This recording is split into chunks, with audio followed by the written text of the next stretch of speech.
এই শান্ত বনভূমির মধ্যে শুরু হয়েছিল এক ইতিহাস। হঠাৎ করেই অন্ধকার নেমে এলো। রাবণ তার শক্তি আর অহংকার নিয়ে এসে দাঁড়ালো। সীতাকে অপহরণ করে সে উড়ে চলল আকাশপথে, কিন্তু সে জানত না সামনে অপেক্ষা করছে এক সত্যিকারের যোদ্ধা। তিনি জটায়ু, একজন পাখি নয়, এক ফিয়ারলেস ওয়ারিয়র, এক অসম নরম লড়াই। একদিকে রাবণের শক্তি, অন্যদিকে এক বৃদ্ধ যোদ্ধার সাহস।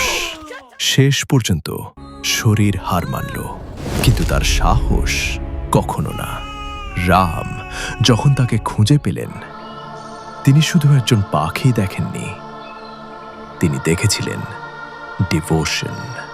শেষ নিঃশ্বাসে জটায়ু জানালেন সত্যটা, আর সেই মুহূর্তে ইতিহাস বদলে গেল।